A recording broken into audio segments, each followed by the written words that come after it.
أعوذ بالله من الشيطان الرجيم بسم الله الرحمن الرحيم وصلى الله على رسول الكريم محمد بن عبد الله وعلى آله محمد بن عبد الله وعلى آله وصحبه وسلم تسليما كثيرا. Chers frères et sœurs en islam, nous vous saluons avec meilleure des salutations, le salut de l'islam qui est Assalamu alaikum wa rahmatullah wa barakatuh. Nous vous remercions, chers frères et sœurs en islam.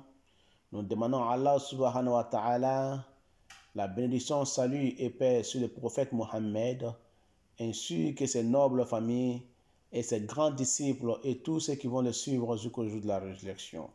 Chers frères et sœurs en islam, nous allons vous parler aujourd'hui des deux autres images qui nous restent.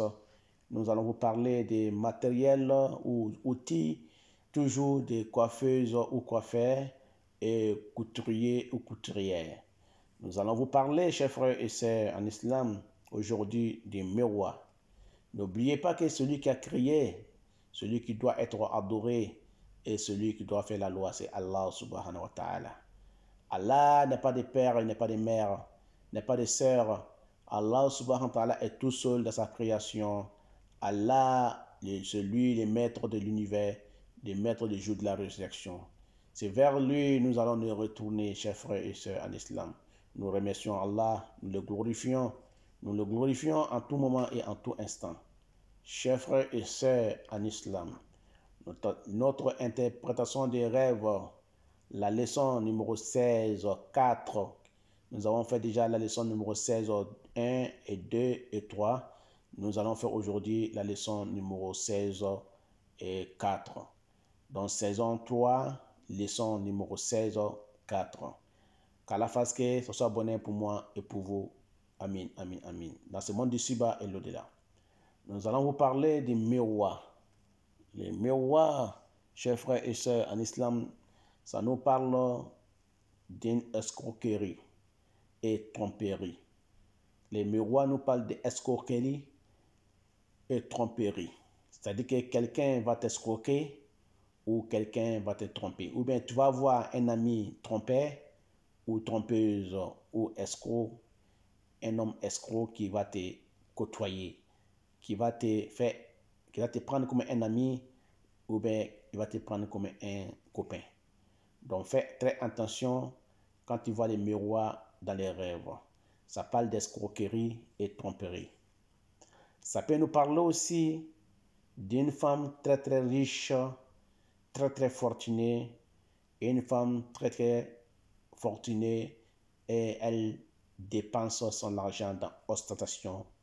Donc elle dépense son argent, elle dilapide son argent. Ça peut parler d'une femme aussi habitée par des djinns, c'est-à-dire que les djinns sont rentrés dans son corps. Un homme ou bien une femme djinn qui est entrée dans son corps. Ça peut nous parler aussi de la science et ça peut nous parler aussi des savants. Donc là, les miroirs nous parlent de tout ça. Quand on voit qu'on se mire, on est en face d'un miroir et se mirer, ça veut dire que la personne cherche à marier une nouvelle femme.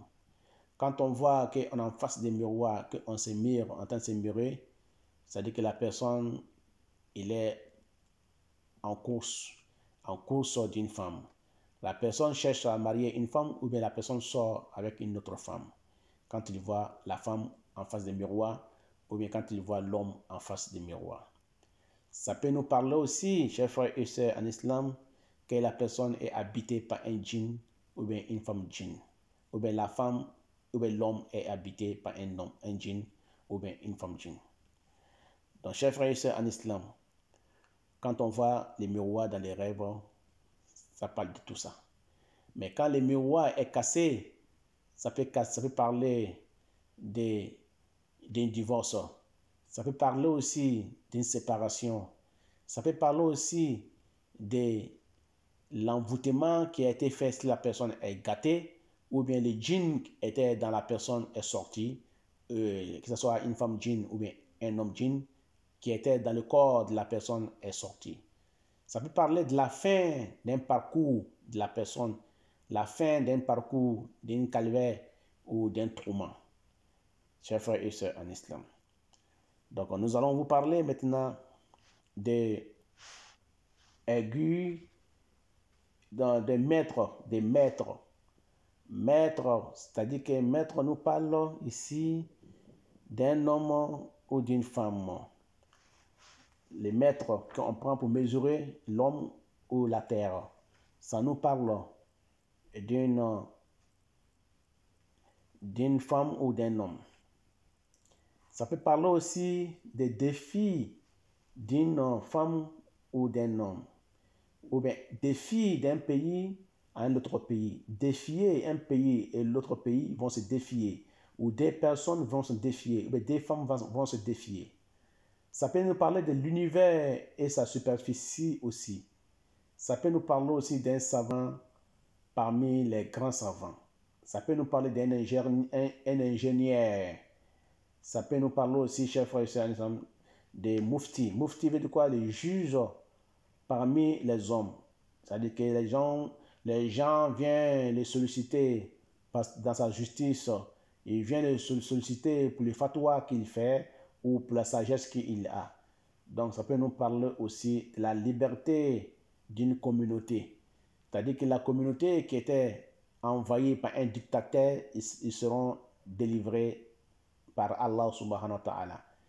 Ou bien ils seront délivrés d'un malfaiteur, ils seront délivrés d'un président dictateur ou bien d'un roi dictateur. Ils seront en tout cas libérés, ils vont avoir leur liberté, ils vont avoir leur indépendance. Quand on voit les rubans autour de lui, ça veut dire que la personne va avoir un enfant savant. Quand il voit les maîtres dans sa main, ça veut dire que la personne aura la science. Il aura une femme très très riche. Il aura aussi un homme qui vont le solliciter à cause de la sagesse qu'il a ou de la science qu'il a. Donc ça nous parle de tout ça, chers frères et sœurs en islam. Donc quand on voit dans les rêves les fils nous parlons d'une jeune fille. Ça nous parle aussi des préparatifs en vue d'une guerre. Ça nous parle aussi des accessoires féminins. Ça nous parle aussi de l'arrivée dans une maison d'une jeune vierge mariée. Donc, aigu nous parle aussi d'une jeune fille. Quand on voit qu'on met le fil dans le chat de aigu, ça veut dire qu'on va coupler avec une fille vierge à l'avenir, ou présent, ou futur, ou passé. C'est-à-dire que la personne l'a couplé avec une jeune fille, ou il va coucher avec une jeune fille vierge dans l'avenir ou le présent. Donc, quand on voit que le fil est dans le chat déjà, ça parle de réconciliation entre les gens, réconciliation entre des familles, réconciliation entre des pays, réconciliation entre des frères. Quand on voit qu'on a les fils déjà dans l'aigu. Chers frères et sœurs en islam, voilà, c'était l'interprétation des rêves, des miroirs et des rubans et des aigus que nous avons pu vous interpréter. Car la face que ce soit bonne pour moi et pour vous. Amin. Dans ce monde ci-bas et l'au-delà. Amin, amin. Assalamu alaikum wa rahmatullahi ta'ala wa barakatuh.